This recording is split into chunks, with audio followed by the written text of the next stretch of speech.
qodobkayga ugu horeeya waxaan kaga hadlayaa arrintan ceelaf weyn sideen la wada socno ama aynu dadku imika ay ka dheregsan yihiin horta ceelaf weyn beelo cola oo wada degaaba ma jiraan dadka ceelaf weyn degaa colba maaha laakiin meesha waxa ka socda dagaal aanu la garanayn wejigiisa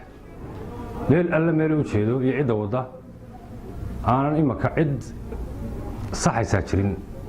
tuhun waa jira laakiin lama odhan karo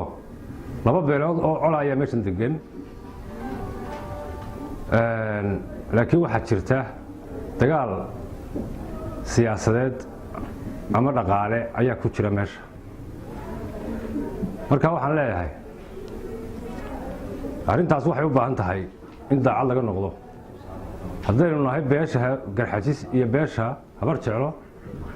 waxaan ku talin lahaa arrintaa meesha hawsha ka socota ee dhiiggaa qubanaya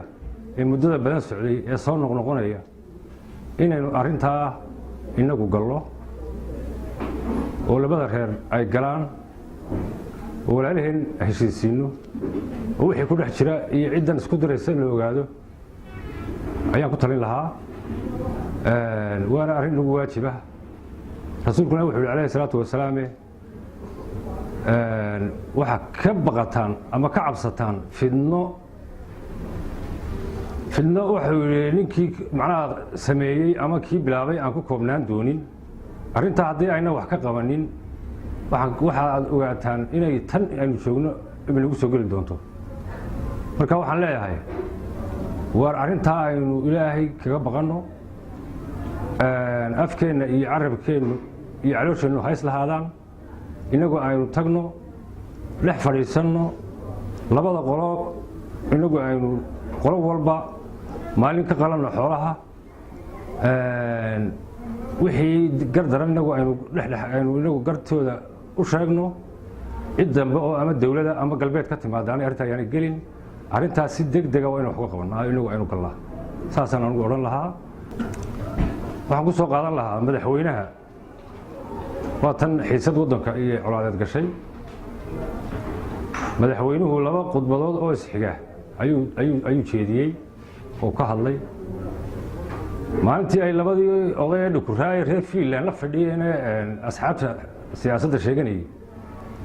hadal buu yidhi kelmad weyn buu yidhi madaxweynuhu kelmaddaa waxay ahayd midhuhu way bislaadaan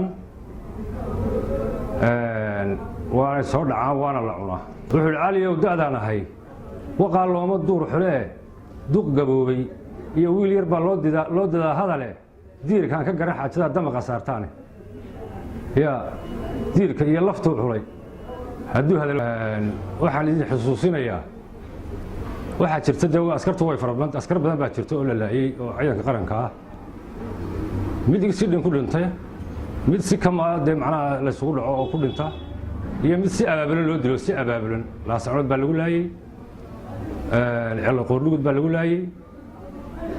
ceelaf weyn baa hore lagu laayey faqaayuub baa lagu laayey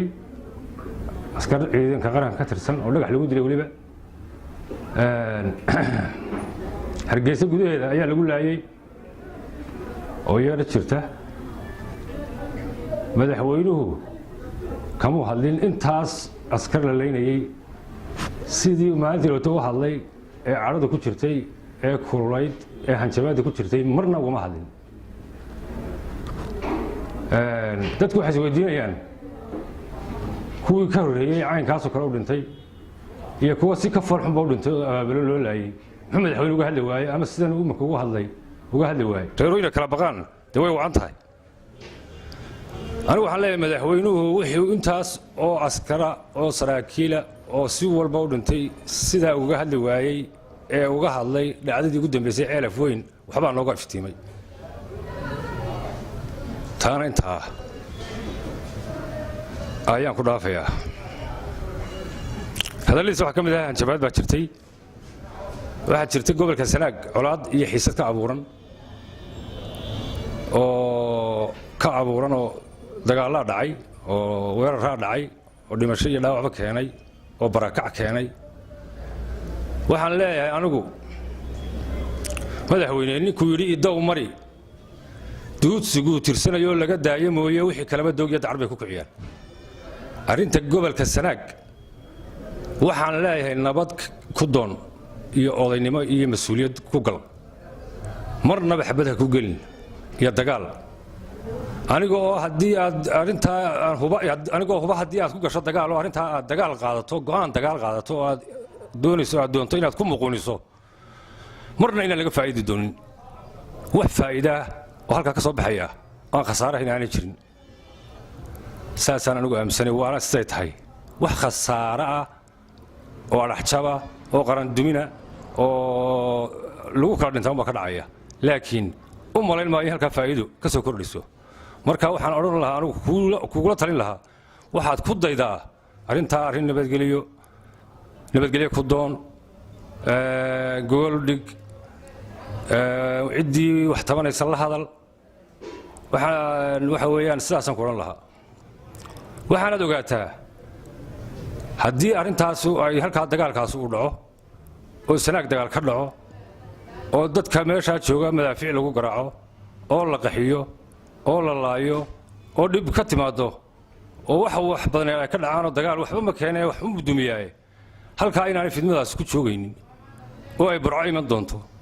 oo Hargeysa iman doonto oo ay dalka oo dhan ku faafi doonto sababtoo ah dadku waa dad wada dhashay oo ehela oo isku mid ah waxaan inta ku dari lahaa oo halkan fariin uga dirayaa beesha Garxajis waxa la beesha Garxajis laba mid soo gala xaaladda adag baynu galay xaalad colaadeed baynu galay xaaladaas oo kale tala laga baxaa waxaan leeyahay mashir degdeg ah oo aan caadi ahayn beesha isugu timaado waxay kaga hadlayaan laba qodob oo qura ha noqdaan beeshu in ay tiraahdo abeed inaynu abeed oo gacmaha taagno oo gacanta muuse dhunkano abti niraahno way noo bannaantay taa haddaynu diidnana waxa weeye inaynu sharafteenna iyo cisigeenna iyo nafteenna iyo maalkeennaba difaacno ayaa markaana waajib noqonaya